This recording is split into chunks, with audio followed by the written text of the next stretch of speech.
doctor's phone call can change your life. Your biopsy is malignant. Those are not the words you want to hear from your doctor. But yet, those are the words Preeti heard. Preeti, welcome to our show. Thank you. Welcome to Soul Talks with Alka. But mostly, thank you for coming. Oh, you came 4 hours to do this interview. Yes, during COVID. During COVID. This was a very important topic, a very heartfelt subject, so I appreciate you having me here. I appreciate you coming here. So Preeti, tell me, when was the first time you were diagnosed? In 2015. Okay. So in October around 2014, I was feeling a lump around my armpit, but I was traveling at the time. I had so many destination weddings going on. So I just assumed it was stress and, just a lot of caffeine, maybe just a lot of the travel, and I ignored it. And then January of 2015, I was at a friend's wedding in Arizona, and I just kept feeling another area on my breast that was like really painful. So I made a doctor's appointment, and I was convinced that the one that was actually the most painful one that just started happening was a tumor. I was like, no, I think I have breast cancer. I think it's something. And so I go to the doctor, and I was really grateful that they didn't dismiss it because of my age. I was 36 at the time. Yes. And so she just said, no, I feel something too. I think you should just go for a sonogram. And so the next day I went, and while I was there, they're like, you need to go to the next room. This doesn't look like a sonogram issue. We need to do a mammogram. And obviously, and now I'm just like completely nervous. And so the results came back right there, and they just said, we saw circular patterns, and that never sounds good, right? Yeah, but I also didn't know what that meant. And so they said, you need to go for a biopsy. So that was actually the first appointment I had without my parents. I was like, it's just a routine thing. Yeah. And so. And you're not expecting that. Not expecting, of course, yeah. And so by the time we did the biopsy, it turned out that the tumor was actually the one that I was ignoring. Oh, wow. And the one that was making all this like pain was my body telling me, you can't keep ignoring me, you better go. Yeah. So that was a blessing in disguise that happened. And so that was February of 2015 was the official diagnosis. Wow. And everything just went pretty quickly from there. I started chemo in April. My hair was gone by 2 weeks later. I then went through, it finished in June, like 2 days before my birthday. So, rebirth. And then July, I started radiation and finished by September. So by the time I finished, my hair started growing back a little bit, but I had like 3rd-degree burns. It was like not the best. But then after that, I was about 4 years in remission. And then in late 2018, my tumor marker started rising. And then February of 2019, again, February just happens to be one of those months, I guess. So they sent me for emergency CT scans. And so they did everything, all my major organs, and they found a little blip on my spine. So it turns out a cell survived chemo, survived radiation, and just latched onto my spine and just kept growing. So it was undetected for 4 years. And or 3 years, 2 years, we don't know how long it was there or whether it was there from the very beginning. Mm-hmm. And so officially, after the biopsy in April, I went for 2 biopsies, just I needed a second opinion. Mm-hmm. So I started my next form of treatments in May of 2019. So did you feel anything? Nothing for that second time at all. And I was just the usual back pain that you feel from somebody that, is a homeowner. Like, I'm traveling, I've got to take out laundry, I've got to do dishes, I've got to do, all these things. And you feel a little bit of dulling pain, but middle of my back, not my lower back, not my spine. So when they're like, no, you have a tumor, it's like, I don't feel anything. Yeah. And that's why I had to go for a second opinion, because the first one didn't even find it. First of all, those biopsies, super painful. You have to go through 5 bones to get to your spine. And they're like, no, we don't have it, but we're pretty certain that you have a tumor because your markers are rising. And so we went to another hospital, and that's where they went in from the other side. And they're like, yep, we found it. That's where it is. So what is going through your mind? You're 40 at that time? I was 40, actually 41. 41 at the time. Yeah, so it's 5. Yeah. 4 years. 41. Yeah. Mm-hmm. What's going through your mind? Because it's early, right? You're young. Right. You have your whole life ahead of you. And you're like, what the hell? Yeah. It was actually, I felt really gypped, to be honest, because I completely changed my lifestyle in 2015. Once this happened, I stopped using the microwave. I gave up meat. I changed all my makeup products to make sure they didn't have parabens in it, which are estrogen mimickers. So my tumor was an estrogen feeding tumor. So anything I felt like was high hormone, I just stopped. And it wasn't like the doctor said it. It was my own research. I was just being my own advocate. Of course. And that's what upset me the most. Like I lost my hair. I got these burns. I did all this stuff. And it still came back, you know? Right. It was just really, really disappointing. But then, you know, you start learning that 30% of breast cancer survivors it will metastasize somewhere, either organ or bone. But I felt like my attitude was the same as the first time. I had to just be a planner at that point. You're an event planner. Right? That's what, Yeah. So I was like, what would I do if my clients said they had a hiccup? I would have said, okay, what's worst case scenario? How do we get through it? What's the damage control for them? Right. So I had to do that for me. It just had to be one step at a time. Okay, the worst case scenario is I have stage 4 cancer now. You know, right. But that does not mean it's a prognosis that's everybody has an expiration date, but that doesn't mean it's going to be tomorrow. It just means that you have a shorter time. So make the most of what you have. And that's, you know what I mean? Like, that's all we can do. Yeah. Every day, you have to live every day to the fullest. And I felt like maybe I was slipping a little bit. Like the first time I went through chemo, I really did start seeing life in a different way, started appreciating things. But then I went back to work, and then my hair came back, and then I started looking more normal. I lost all my steroid weight, and I felt like God was like, you know what? We need to continue keeping you grateful. And so maybe this is what that message was. And so I got more into spirituality, more into meditation, more into like Guruji, more into like Gurdwaras, more into like, you know, just whatever I felt connected to in my soul. Yeah. It didn't have to be rules about fasting on this day or that day and can't drink and can't do that. It was just, what makes Preeti's heart happy? Yeah. What makes Preeti's soul happy? And that's what I'm doing. So, but when you are going through every day, is this a thought in your mind every single day? Or is it something that you forget until someone asks you or someone reminds you? Or is it something that's there all the time? I feel like that moment's gone. It used to be something that was looming around my head. Like, I can't believe it. I can't, you know, like, not that I was upset or angry. Like, I've gone through my whole forgiveness stuff with all of this coming up with me.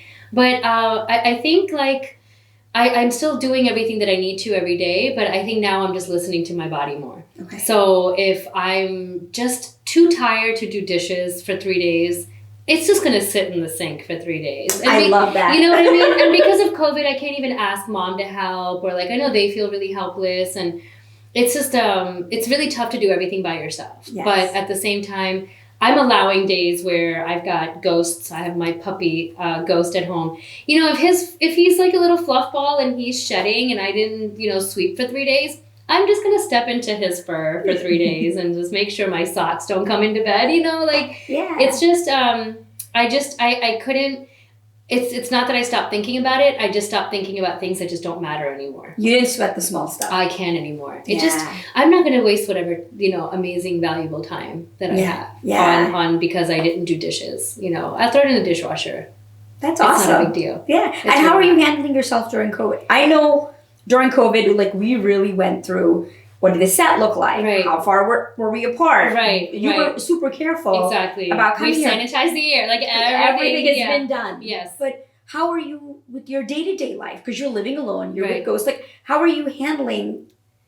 This is like a curveball that no one imagined. Exactly. Right? And it's a little disheartening for somebody that's an extrovert like me, that's always out or always traveling or always seeing people. So I would say the beginning of COVID was definitely very hard. It was in a very dark place. I think events were getting canceled. I wasn't sure like what I was going to do to take care of the house, I had just gotten ghost. Right. Didn't even know the world was going to be shutting down, you know? And now I'm potty training. Now I have no help. And I'm going to infusions by myself. I'm cooking, cleaning, doing everything, no help anymore. But then as things just started, like the fear kind of went away. Like, you're not going to get it from opening up a package. You're not going to get it from your shoes, like stepping outside. So I just started doing more like outdoor things and seeing people in the backyard and just feeling more comfortable that way. But, you know, now that we're getting into fall and winter, like, it's back to isolation, you know? And I think the hardest part was going to the hospital alone. But I've just turn that around mentally, just say, you know what, this is a blessing that mom is not here and doesn't have to watch this every time. Because I know it was hurting her, you know, to see that I'm holding her hand or holding my little Ganeshji from Modi Toys or like, you know, doing my little prayers or whatever. But no parent wants to see their child getting pricked by injections this big or like, getting bruises and things like that. So I'm just like, when I do my little meditation, when I get that, I say, thank you for these drugs. Thank you for making me feel better. Thank you for, the opportunity to have access to this medicine. And, within an hour, I'm out and I'm on my way and I go take a nap. That's just all I can And you do. go for an infusion? Every 4 weeks. Every 4 weeks. So Monday's my next one. So Wow. 26, yeah. You're such a trooper. Thank you. And how has your life changed? Like, what did you do? I know you've done some special things. Mm-hmm. What have you done to give back, so to speak? Because there's always like that eye-opening event for all of us, right? Where you're like, okay, you know what? I've gotten a lot out of life. Right. And it's time to give back. Right. I would say it was my the first year out of cancer treatments, a traditional chemo. So there's an organization called Wish Upon a Wedding. And I was supporting it for many years. I would go there. They'd always have a benefit or a fundraiser. And I loved the message behind it, which was granting wedding wishes to terminally ill or, couples that were, one or the other has a life-altering situation. And so once this happened, it just felt like a natural progression. Like I've now been through cancer treatments and now I am a wedding planner. What can I do? So I called them. They had an opening for a board position and immediately it was a great fit. So now I'm with them for like 5 years now. That's awesome. Yeah. So I feel truly fulfilled because I get to meet these couples that are going through a similar situation. And it gives me hope as a single person too. Like, okay, one day this will be me. You'll grant my wedding wish.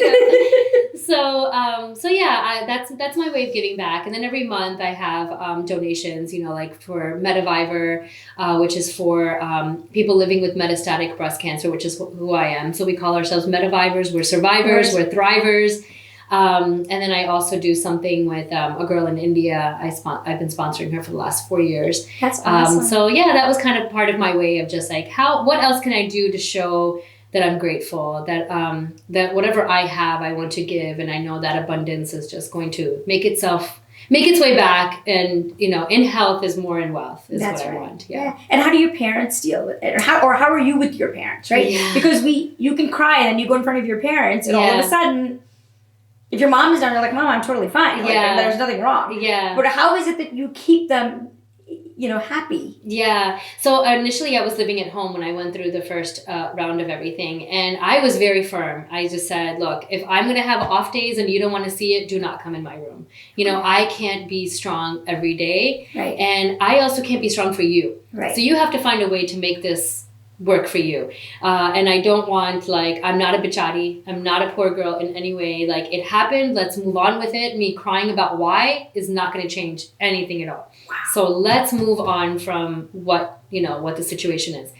And I know it was hurting them. Of course, it was going to hurt them that I lost my hair. Of course, it hurt them that I'm, nauseous or I gained weight, lost weight. All these things were happening to me. And they were amazing. And I have to say, there's not one appointment that they ever missed. I mean, I think every doctor knew, if I was there, they're like, where are your parents at? I'm like, oh, they're parking. Or, no, everyone expected mom and dad to be at every appointment, and my brother, my sister-in-law, my niece and nephew. We have 145 family members within a 20-mile radius. Oh, wow. We are huge. You're and huge. So I could call one Masi for her favorite curry, one Bua for her my favorite bindi. Everyone was at our disposal, and it is something that I'm truly grateful for because I'm a part of a few support groups and some of them don't have any family around. And it makes you feel just like, I'm so thankful that they've all been around to support us. But now that I'm on my own, I bought my place, and then the next year this came back. So my gift to myself is buying a house for my 40th.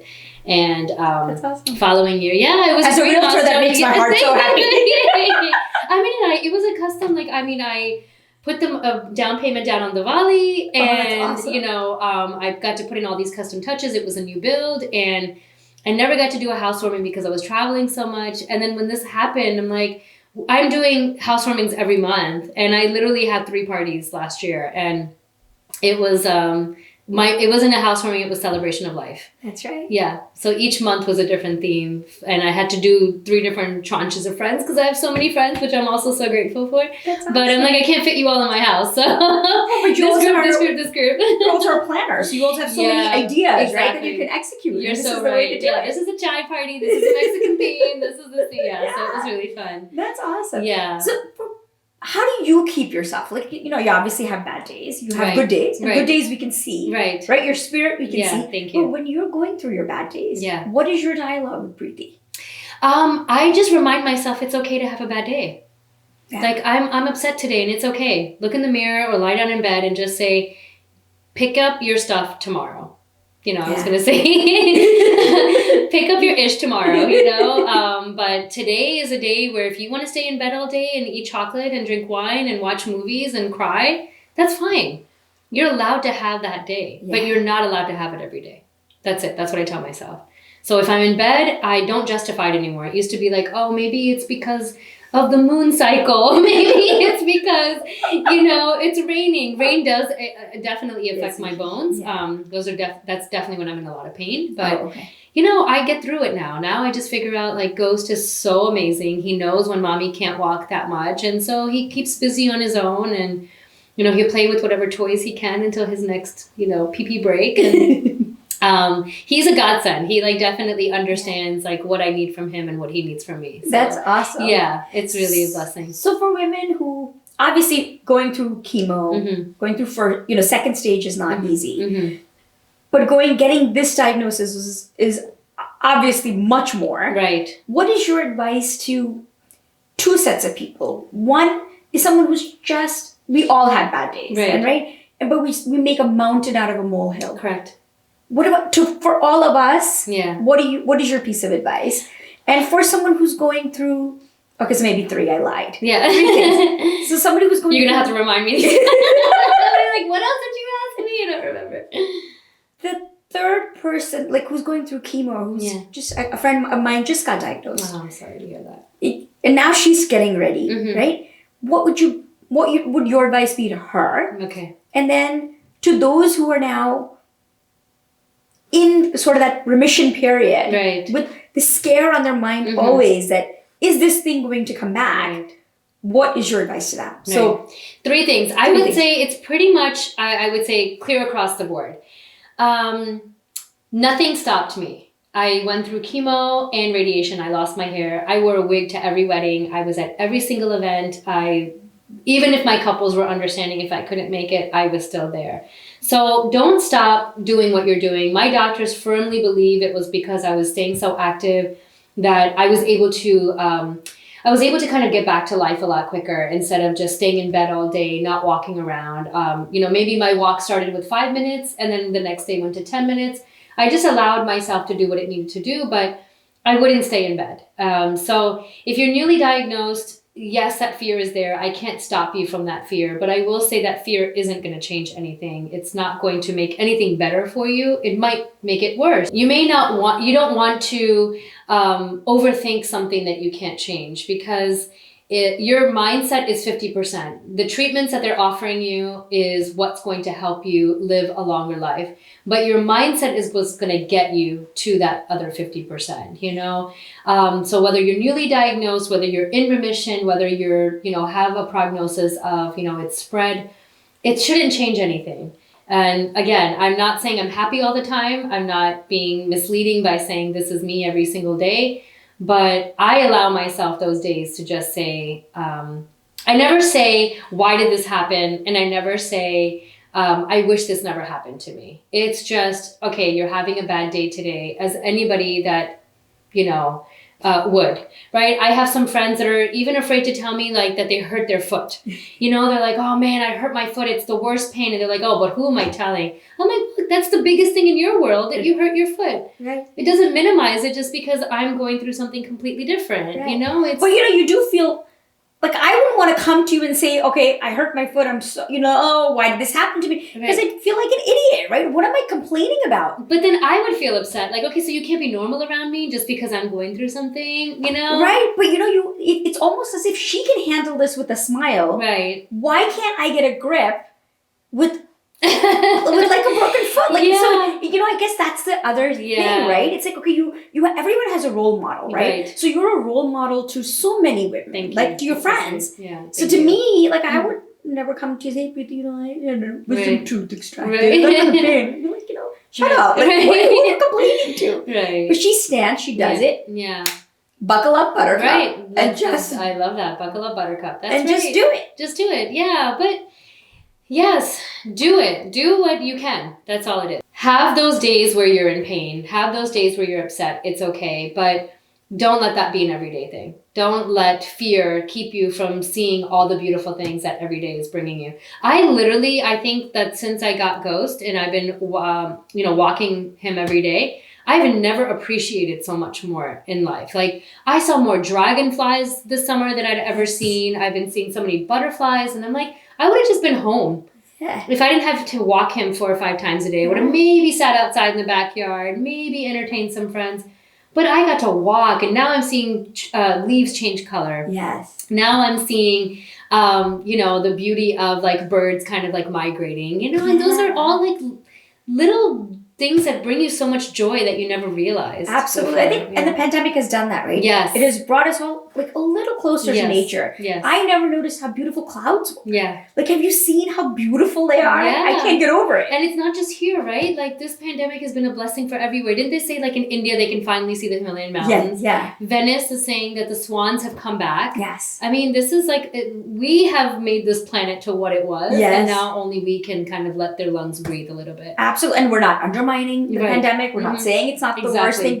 Right. It is, but there's always another side. And there's always a silver lining. There's always a silver lining. So my thing especially was, whenever we got some sort of news, it was, and I say we because my family is like, like my well-oiled machine here. But whenever we got some bad news, our thing was always, it could have been worse. And that was my silver lining. Yes. It could have been worse. Like, it hit, when they were like, oh, it went to your spine. I'm like, but it could have hit an organ right away, right? That would have been a very different prognosis. And, but it came back. I'm like, yeah, but now my tumor markers are dropping. Now the scans are showing no evidence of progression, So, like, I know that's all we're praying for is that it just continues. I'm not praying. I'm bowing to you. No. Don't take this as prayer, please. That is like an amazing attitude for everything. Yes, but that's just what it has to be, yes. And I feel like for some it's easier than others. So I'm not saying just because you don't feel that you can't get through something that, something's wrong with you. Yeah. You'll get there. But just know that when you're there and you're in this funk, do what you can to get yourself out of it. But only you know the timing that's right for you to get out of that funk. Yes. But it's not going to happen overnight. But try to be in a state of gratitude every day. That this happened to me, fine. It sucks. Oh my God. But, I will now slow down a little bit. I will now find something to do on my downtime. I will now let my family wait on me hand and foot. Those are kind of like some of the things that I felt very grateful for. Thank you, Preeti. You are a force to reckon with. Thank you so much for coming. I feel like, and Preeti and I were saying that we were both talking on a very serious topic, but both of us are staring at each other. We're giggling because that's just her personality. She makes everything like so happy and bright. Thank you, but it's also your spirit. I definitely am feeding off of your energy. So it's so nice. And we're talking, this is a very serious topic, but we were both smiling and we were both laughing throughout. So I want to thank you. I want to thank you for that energy, that just the whole thing. Thank you so much. Yes, thank you for coming. Of course. And if I may say, in no way do I want to undermine any of the amazing people that are going through this, men or women, old or young, whatever nationality you are that you're going through it. It's taken me time to get here. So don't feel like you need to be there right away. And again, I do have my bad days, but I will not allow this beast to take over my life and my quality of life and my family and the things that I want to do. And we're in Breast Cancer Awareness Month. Yes. I feel like that's where your earrings. Yes. And also pretty exclusive, right? But I feel like we have enough awareness. Now it's time for research and cure. That's what I really hope that a lot of people put their time, efforts, donations, fundraisers. I know this year was very hard. I usually do a lot of fundraising, but it was very, very difficult to do so with people like not having jobs or having part-time or whatever the situation is. But next year, best believe I'm going hard on Breast Cancer Awareness Month. That's awesome. Again, if I could clap the whole way through the show, I would have, but I could only clap at certain points. Oh, thank you so much. I'll clap for you too. Thank you for having me. Thank you so much. Thank you, everyone. It was really wonderful. And thank you, everyone. Thank you for joining us for this wonderful episode of Soul Talks with Alka. We'll see you again next week.